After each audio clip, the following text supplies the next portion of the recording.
साधना के पथ पर आचार्य भिक्षु के दर्शन के साथ उनकी ज्वलंत साधना और कठोर तपस्या का संबंध है। आचार्य भिक्षु का मुख्य उद्देश्य अपने विचारों की अभिव्यक्ति देना नहीं था। वे तो साधना के मार्ग पर सत्य की उपलब्धि के लिए चले थे। जब हम महापुरुषों के जीवन को देखते हैं, उनके जीवन में आने वाले कष्ट, उतार चढ़ावों की तरफ ध्यान जाता है, परंतु उनकी साधना से जो उन्होंने आंतरिक वैभव प्राप्त किया है उसका आकलन हम नहीं कर पाते हैं। ईसा मसीह को फांसी मिली, सुकरात को विष की प्याली पीनी पड़ी, परंतु इसके साथ उन्हें कुछ और भी मिला था। उन्होंने जीवन के सत्य को समझा था, जीवन के सत्य को जिया था। आचार्य भिक्षु को अनेक प्रकार के कष्टों का सामना करना पड़ा, परंतु उन कष्टों को सहन करने के पीछे महान लक्ष्य था। समता को उपलब्ध करने का, समता के अभ्यास का लक्ष्य था। प्राय 5 वर्ष तक उन्हें पेट भर भिक्षा नहीं मिली। कहते हैं, एक व्यक्ति ने पूछा, महाराज आपको घी गुड़ तो मिलता होगा। आपने उत्तर दिया, पाली के बाजार में कभी कभी दीख पड़ता है। परंतु महापुरुषों के जीवन में जो कष्ट आते हैं, वे उन कष्टों को भी अपनी साधना बना लेते हैं, कष्टों को भी संयम और तप का साधन बना लेते हैं। किसी संघ की, संगठन की स्थापना करना, तेरापंथ की स्थापना करना आचार्य भिक्षु का लक्ष्य नहीं था। जो साधु साध्वी संयम के पथ पर आगे बढ़ते हैं, उनका प्राथमिक लक्ष्य है संयम की साधना करना। संयम के पथ पर अचल रहने के लिए साधक मृत्यु का वर्ण करने को भी तैयार रहता है, अर्थात वह साधक कष्टों से घबराकर अपने पथ से च्युत नहीं होता है। आचार्य भिक्षु लक्ष्य था संयम की साधना। संयम के मार्ग पर वे दृढ़ता से आगे बढ़े। उन्होंने अपने विचारों की अभिव्यक्ति करते समय अपनी साधना से कभी भी समझौता नहीं किया। वे तो स्वयं संयम और तप की, मोक्ष मार्ग की विशुद्ध साधना करना चाहते थे और समाज को भी मोक्ष मार्ग का यथार्थ स्वरूप बताना चाहते थे। उस समय उनके पास जाना, उनसे धर्म चर्चा करना, इसका मतलब था सामाजिक विरोध का सामना करना। बहुत से लोग उनका विरोध करने में संलग्न थे। आचार्य भिक्षु अपने संयम और तप की आराधना में संलग्न थे। उन्होंने अपने आप को विशेष रूप से तप की साधना में लगा दिया। उधर सतत विरोध हो रहा था और इधर आचार्य भिक्षु की तपस्या सतत गतिमान थी। संयम और तप की साधना से व्यक्ति का मार्ग प्रशस्त हो जाता है, जीवन में नए अवसर प्राप्त होने लग जाते हैं।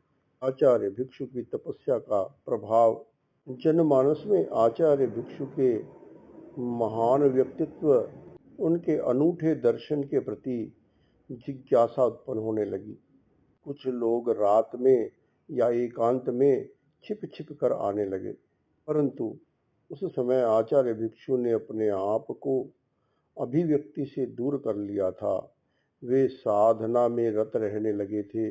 उस समय 2 मुनि आए, दोनों पिता पुत्र थे, मुनि थिरपाल जी और मुनि फतेहचंद जी। वे हाथ जोड़कर बोले, गुरुदेव, उपवास हम करेंगे। सूर्य की गर्मी से तपी हुई नदी की सिकता में हम लेटेंगे। आप ऐसा मत करें। आपकी प्रतिभा निर्मल है, आपके द्वारा सत्य की अभिव्यक्ति होगी। लोगों में जिज्ञासा जागी है, आप उन्हें प्रतिबोध दें। उनका विनम्र अनुरोध आचार्य भिक्षु ने स्वीकार किया और उनका मौन उपदेश में परिणत हो गया। आचार्य भिक्षु का मुख्य ध्येय था मोक्ष मार्ग की आराधना करना। सम्यक ज्ञान, सम्यक दर्शन, सम्यक चारित्र, सम्यक तप, यह मोक्ष मार्ग है। आचार्य भिक्षु की अपने ध्येय के प्रति गहरी निष्ठा थी। उनकी उस निष्ठा, उस श्रद्धा, उस समर्पण से तितिक्षा का उदय हुआ। उन्होंने बहुत सहन किया। उन्होंने शारीरिक कष्टों को सहा, तिरस्कार को सहा, गालियां भी सहन की और कभी कभी घूसे भी सहन किए। ठहरने के लिए स्थान की भी कठिनाई आई।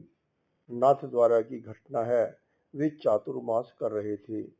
2 ही मास बीते और राजा का आदेश हुआ कि वे वहां से चले जाएं।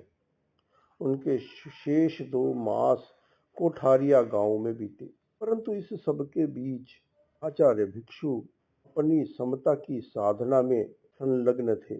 उनके भीतर न ही दीनता का भाव था, न कोई दुख, चिंता और तनाव था। उनके मन में किसी के प्रति द्वेष भाव भी नहीं था।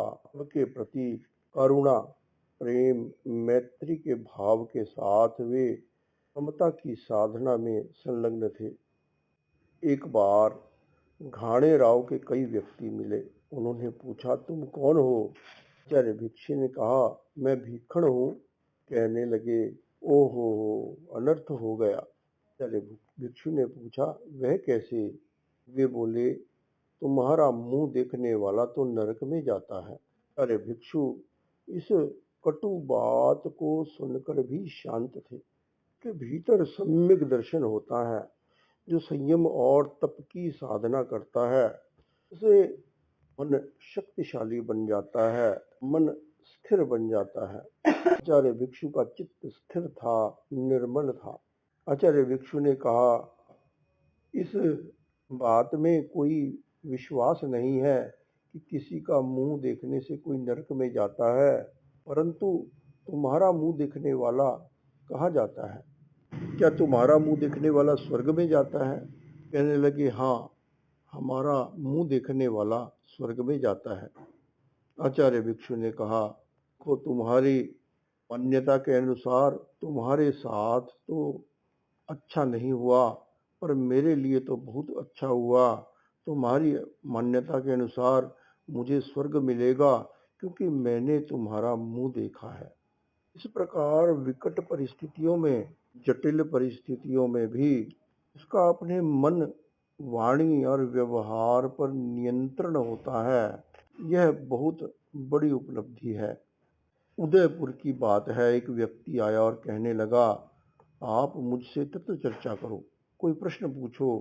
अरे भिक्षु ने नहीं पूछा, बार बार अनुरोध करने लगा। तब आचार्य भिक्षु ने पूछा, तुम संगी हो या असंगी हो? अर्थात तुम समनस्क हो या अमनस्क हो, मन वाले हो या बिना मन वाले हो? वह व्यक्ति संगी और असंगी के बारे में कुछ जानता नहीं था। व्यक्ति कुछ जानता नहीं है, यह कोई बड़ी बात नहीं है। भी व्यक्ति सब कुछ जानता हो, ऐसा संभव नहीं है, परंतु व्यक्ति जानता नहीं है, इसे स्वीकार करना नहीं चाहता है कि मैं जानता नहीं हूँ, मुझे इस बात की जानकारी नहीं है। वह बिना ज्ञान के ही बोल उठा, मैं संगी हूँ, समनस्क हूँ। आचार्य भिक्षु ने पूछा, किण न्याय? तुम संगी हो, इसका क्या न्याय है? किस न्याय से कहते हो कि तुम संगी हो? उसने तो तुक्का मारा था। वह कहने लगा, नहीं नहीं, मैं तो असंगी हूँ, अमनस्क हूँ। आचार्य भिक्षु ने फिर पूछा, किण न्याय? वह बोला, नहीं नहीं, मैं न संगी हूँ न असंगी हूँ। आपने फिर पूछा, किण न्याय? बोला, मैं दोनों हूँ, संगी भी हूँ, असंगी भी हूँ। फिर पूछा, किण न्याय? जितनी भी ऑप्शंस बन सकती थी, उसने सभी ऑप्शंस यूज कर ली। वह न्याय न्याय की इस बात से रुष्ट हो गया। रुष्ट होकर आचार्य भिक्षु की छाती में घूसा मारकर चला गया। आचार्य भिक्षु तो पहले ही जानते थे, यह व्यक्ति अपने अहंकार के वश तो चर्चा की बात करता है, इसे तत्व चर्चा से कुछ लेना देना नहीं है और इसे तत्व चर्चा का कुछ ज्ञान भी नहीं है। और अज्ञानी व्यक्ति इसी प्रकार का व्यवहार करता है। वह अपने अज्ञान को स्वीकार भी नहीं करता है, वह तत्व को समझना भी नहीं चाहता है, का अपने आवेशों पर नियंत्रण नहीं होता है। आचार्य भिक्षु ने जो तितिक्षा का परिचय दिया, उन्होंने तितिक्षा का अभ्यास किया। मेरा पंथ की शांतिपूर्ण नीति तितिक्षा की परिणति है। इन 2-3 शताब्दियों में तेरा पंथ धर्म संघ की उत्तेजनापूर्ण और निम्न स्तर की आलोचना कुछ संप्रदाय के व्यक्तियों ने की। प्रचुर मात्रा में विरोधी साहित्य भी लिखा गया, उसमें भी निम्न स्तर की आलोचना थी। परंतु इन वर्षों में 2-3 शताब्दियों में एक भी ऐसा उदाहरण नहीं है कि विरोध का प्रत्युत्तर उत्तेजनापूर्ण ढंग से दिया गया हो या विरोधपूर्ण निम्न स्तर की 2 पंक्तियां भी प्रकाशित की गई हों। जहाँ शांतिपूर्ण नीति होती है, उससे क्रियात्मक शक्ति का अर्जन होता है। तेरा पंथ धर्म संघ ने क्रियात्मक शक्ति का अर्जन किया। इसका श्रेय आचार्य भिक्षु की ध्येय निष्ठा को जाता है। आचार्य भिक्षु संसार से की विरक्ति थी।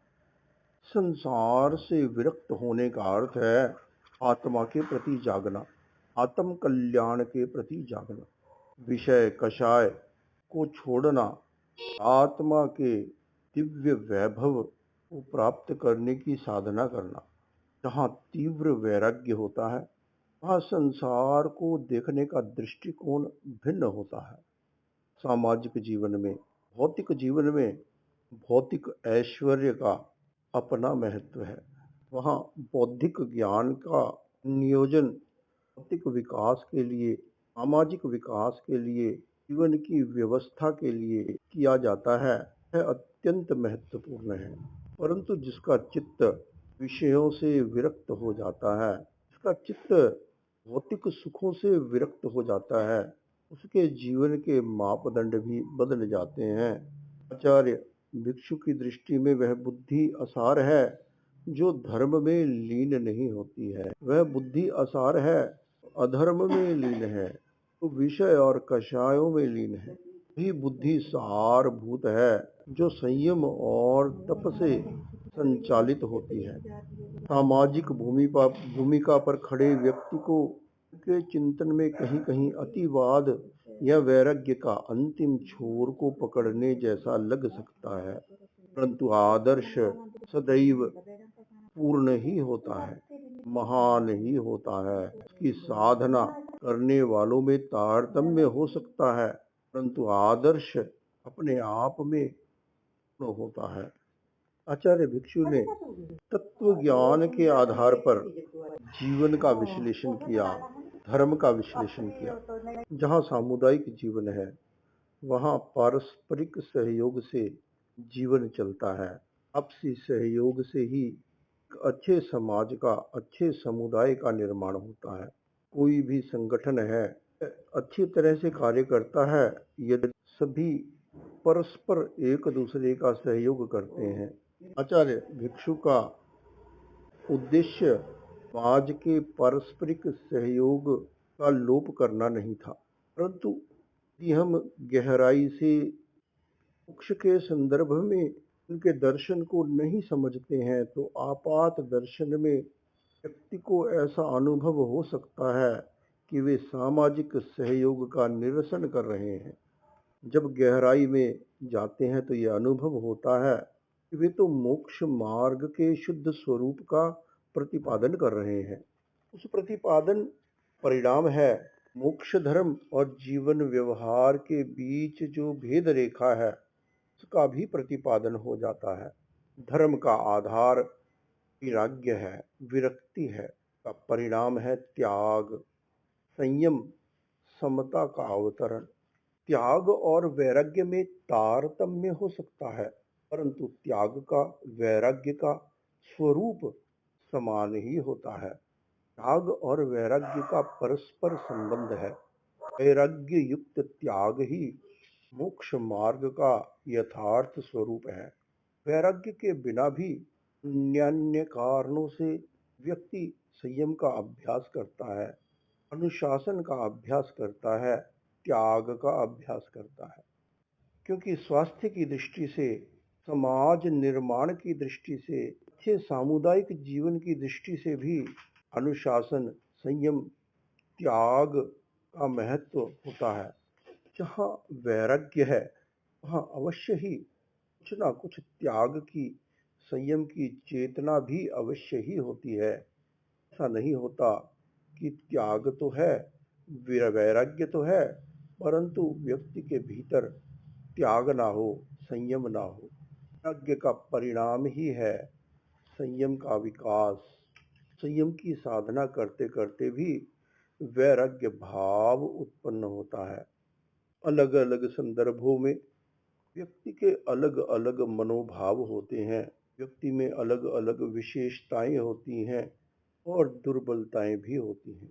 सामाजिक संदर्भ में, सामुदायिक जीवन के संदर्भ में अनुराग का भी अपना मूल्य है और विराग का भी अपना मूल्य है। वास्तव में विवेक करने की आवश्यकता है। विवेक पूर्वक यदि व्यक्ति जीवन जीता है, उसका अनुराग भी कल्याणकारी होता है और उसका वैराग्य भी कल्याणकारी होता है। परंतु जहाँ विवेक नहीं होता, वहाँ अत्यंत आसक्ति होती है, वहाँ वैराग्य की बात अद्भुत लग सकती है। और जो व्यक्ति जिसके भीतर वैराग्य है, उसे अनुराग का जीवन अद्भुत लग सकता है। व्यक्ति के जीवन में त्याग नहीं है, भीतर वैराग्य नहीं है, अद्भुत लग सकता है। व्यक्ति इतनी तपस्या क्यों करता है, इतने कष्टों को क्यों सहन कर रहा है। पर जिस व्यक्ति के भीतर वैराग्य है, उसे यह अद्भुत लगता है, लोग इतने भोगों में कैसे निमग्न रह सकते हैं, कैसे वे अपनी आत्मा के साथ, अपने स्वास्थ्य के साथ खिलवाड़ कर सकते हैं। यह अद्भुतता सापेक्ष है। अपनी अपनी स्थिति में कोई भी अद्भुत नहीं है, यह तो वस्तु स्थिति है। जैसा भाव होता है, जैसा व्यक्ति का चिंतन और दृष्टिकोण होता है, वैसा ही उसके लिए संसार बन जाता है। जैसी दृष्टि होती है, वैसी ही सृष्टि का निर्माण हो जाता है।